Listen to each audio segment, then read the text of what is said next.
pareil, quand on est en nature, va falloir des compétences spécifiques à la nature et l'environnement dans lequel on est. Donc, j'en vois certains, je me demande, putain, qu'est-ce qui se passe dans votre tête? Il y en a, ils ont peur, ils entendent les feuilles craquer. Voilà. Déjà que moi, quand je vais en ville, entendre paix, c'est le bordel, ça bouge dans tous les sens. Alors quand c'est mort... Ok, salut les résistants, j'espère que vous allez bien dans cette vidéo. Pareil, on va comparer urbain et rural. Je vois que c'est un débat qui traîne de plus en plus. Je vais vous donner mon point de vue sur quand on est en forêt, rural, je ne vais pas forcément dire forêt totalement, mais rural, et quand on est en ville, Paris, Bordeaux, Marseille, Hong Kong, Bangkok, Washington, tout ce que vous voulez. On va voir un petit peu l'avantage de chacun, l'inconvénient de chacun. En survie, en nature, quand on est loin des grandes villes, on a déjà des ressources qui sont abondantes. C'est-à-dire, on a de l'eau et on a potentiellement de quoi se nourrir. On a la forêt qui est globalement pas loin. Donc, qui dit forêt, dit plante, dit végétation, dit, c'est pareil, animal. On peut trouver son bonheur. Pour les personnes qui ont téléchargé le e-book, qui est dans la description, normalement, ils savent quel environnement est le plus propice dans lequel survivre lorsqu'il y a un effondrement. Donc, ces personnes-là, maintenant, vous êtes pas mal à avoir téléchargé le e-book. De mémoire, vous êtes plus de 1300 personnes à avoir téléchargé le e-book. Donc, normalement, ces personnes-là, il y a 1300 personnes qui vont probablement rejoindre mon camp. Et si jamais, vous ne faites pas partie de ces personnes-là, c'est le premier lien dans la description pour le télécharger, votre e-book. Il est offert, je vous l'enverrai par mail. Ensuite, en nature, il y a beaucoup moins de concurrence. Les personnes, elles ont peur du noir, elles ont peur d'être en forêt, elles ont peur de se faire manger par les fourmis, par les moustiques, elles ont peur. Elles entendent des bestioles la nuit. On se demande c'est qui l'espèce sur Terre la plus forte. Là, pour le coup, je pense que c'est les fourmis et les moustiques. Quand j'en vois certains, je me demande, putain, qu'est-ce qui se passe dans votre tête? Il y en a, ils ont peur, ils entendent les feuilles craquer, c'est un petit sanglier, un repas leur est servi sur la table, et eux, ils ont peur. Donc, attention, si jamais vous n'avez pas peur, dites-vous que vous aurez beaucoup moins de concurrence dans un environnement type rural, dans une forêt. Ensuite, on a la possibilité de camouflage qui est accrue. Parce que là, on a tout ce qu'il faut pour se camoufler. Et se camoufler dans une forêt, c'est beaucoup plus simple qu'en ville. Quoique, je dis ça, en ville, on peut très bien se camoufler aussi. Il n'y a aucun souci par rapport à ça. Mais bon, c'est mon avis personnel. Vous voyez ici, j'ai déjà fait l'expérience plusieurs fois. Ensuite, on a l'isolement. L'isolement, moi je pense que ça peut être bon comme ça peut être mauvais. Quand on est isolé, on a beaucoup moins de personnes qui vont venir nous faire chier. Par contre, on rencontrera beaucoup moins de personnes susceptibles de nous aider et de rejoindre notre groupe par la suite. En revanche, on est exposé beaucoup plus aux éléments comme la pluie, comme le vent et peut-être les incendies. Quoiqu'en ville, on sera aussi exposé avec les incendies. Donc, ça, c'est l'inconvénient. Si jamais on ne sait pas faire de bivouac, qu'on ne sait pas tendre de bâche, qu'on ne sait pas faire un abri qui est protégé du vent, là, ça va être compliqué. On peut très très vite ramasser. Et pareil, quand on est en nature, va falloir des compétences spécifiques à la nature et l'environnement dans lequel on est. Donc, les plantes comestibles, filtrer de l'eau, même si ça s'applique dans tous les milieux. Il y aura une vidéo à ce sujet-là bientôt sur un événement qui s'est passé au Michigan en 2014.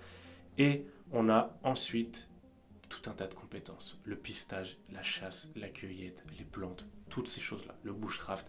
Donc, il faut quand même être blindé. C'est pour ça que vous avez le e-book offert dans la description. Maintenant, on va aller en ville. Hop, on va se téléporter de la forêt et on va aller en ville. Quand je dis la forêt, je dis les campagnes, d'accord? Pas forcément vivre en Amazonie. On va se téléporter et on va aller en ville. La ville, l'avantage, c'est quoi? C'est qu'on a déjà des infrastructures qui sont existantes. On a déjà des bâtiments en place. Est-ce qu'ils sont toujours en état? Je ne sais pas, ça, j'ai des doutes, mais on a des bâtiments qui sont en place. Donc, tout ce qui va être pluie, vent, compagnie, on peut s'y abriter plus facilement qu'en étant en forêt. On a ensuite pas mal de ressources qui ne sont pas exploitées. J'ai vu dans mon groupe Facebook, je ne sais pas si tu vas regarder la vidéo, il s'appelle Alexandre. Alexandre, je crois que c'était pendant ce qui s'est passé avec Nile, vous savez, le petit qui s'est fait tuer là par la police. c'était les manifestations à tous les sens. Et lui, dans le groupe, il avait partagé une vidéo qu'il avait publiée où il se balade dans un centre commercial ou dans un magasin, je sais plus ce que c'est.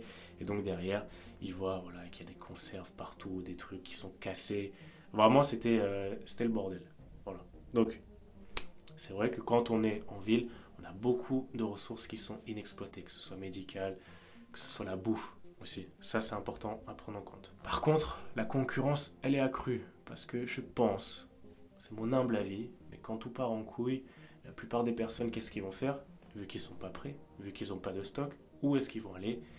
Eh ben, ils vont aller se précipiter à Carrefour et à Leclerc, acheter du PQ, de l'huile et des conserves. Donc là, vous avez bien compris, la concurrence féroce. Ces gens-là, ils ne savent pas cueillir des plantes. Ils ne savent pas chasser. Ils ne savent pas faire tout ça. Eux, ils ont juste le repas qui leur est servi au magasin. Ils vont l'acheter et puis c'est tout. Ils ne savent pas. Le reste, chasse, pistage, filtrer de l'eau, cueillir des plantes.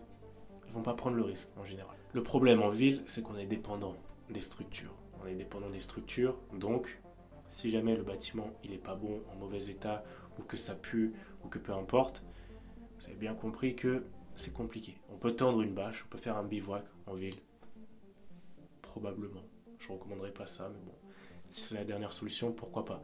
Mais on est globalement très dépendant des structures en ville. Et c'est pour ça que justement beaucoup de personnes idéalisent, je pense, la ville. Voilà. Déjà que moi, quand je vais en ville, en temps de paix, c'est le bordel, ça bouge dans tous les sens. Mais alors quand c'est mort, il y avait un mec qui faisait des vidéos comme ça, sur TikTok, pendant la période du Covid. C'est vrai que c'est fascinant.